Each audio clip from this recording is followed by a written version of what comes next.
Hi, I'm the Brown Booktuber, and today I'm to talk to you about Khaled Hosseini's Sea Prayer.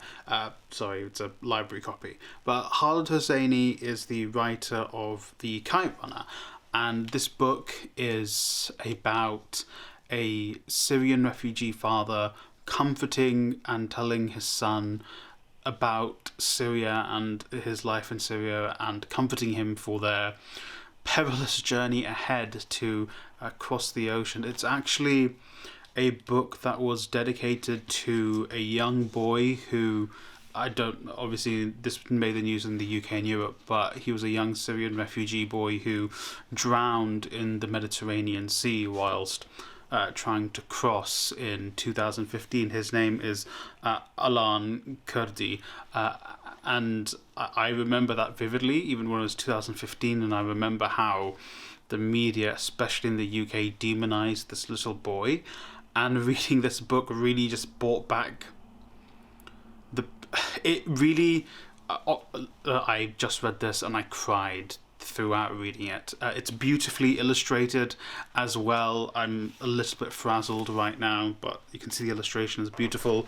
The illustration is by Dan Williams, but it just brought back all those memories of 2015 when I was, seeing these stories about this young boy that passed away, about how certain commentators in the United Kingdom were making fun of this deceased child, and then it flashes forward to, and it even says it here, it says, the father says, some people say we're unwelcome, that we should take our struggles somewhere else. And that's exactly what is happening now, not just in the UK but around the world, but being British in the UK in particular, that these people who are fleeing war, civil war, persecution, they're being told, don't come here, we don't want you.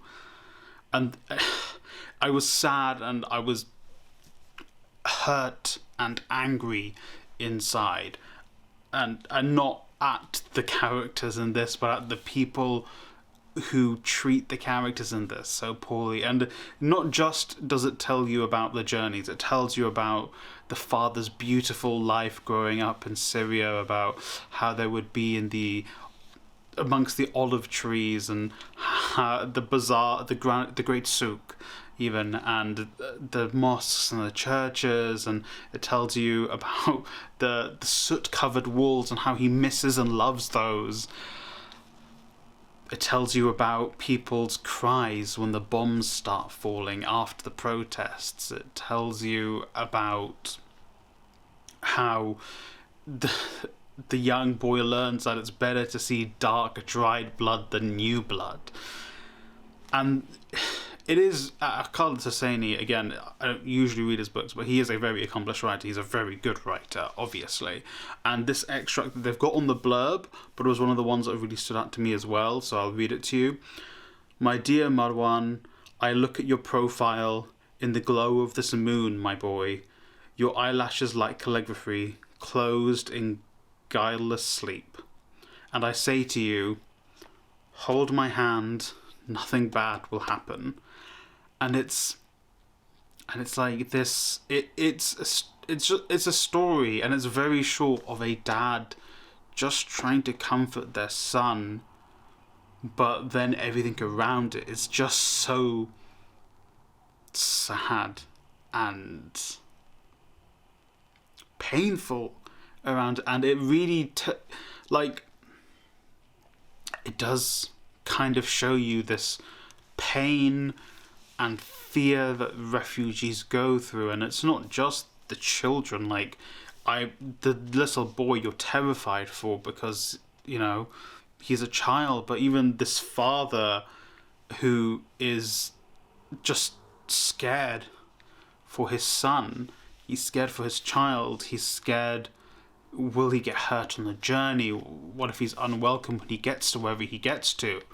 And even more so, it brings up this just almost anger inside me when I see people talking about men like this father who are scared for their children, whether their children are with them or not. They're terrified for their families. whether they're on the boat or they're not, whether they're on the boat or they're at home, whether it's just them and their child couldn't come with them, or their family is no more. And people see these men and they say they don't deserve to be, they're not welcome. And it just, this book, and just, and I'm not Syrian. I'm not from a country where people, well, where people are en masse leaving because of, you know, they need to flee.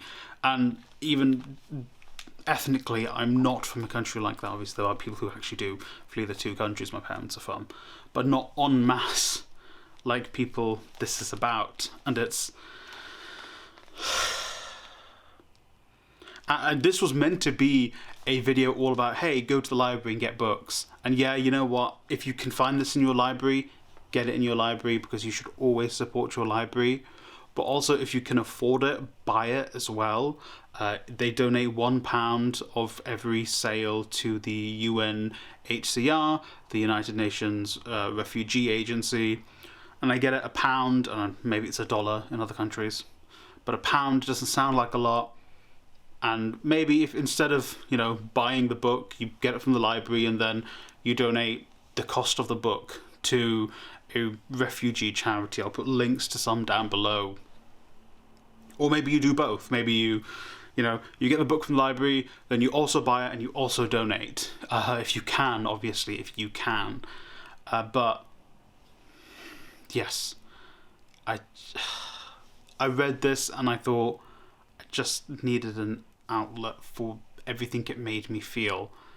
And the beauty, obviously, of the illustrations add to that. I can't take anything away from Dan Williams' beautiful illustrations throughout. And it's just,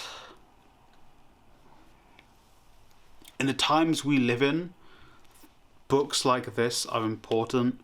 Media like this in general are important, because the people this book is about are not just facing terrors at home, they're facing it at places where they've been led to believe are good places, where they've been led to believe that these are welcoming places. And sadly, like the place I live, they're not welcoming. These people aren't welcome when all they're trying to do is just be free, and all they're trying to do is stay safe. That's why books like Sea Prayer are so important. So, thanks for watching. Links to charities and the book will be down below. And yeah, thanks for watching. I don't even want to do a call to action, really.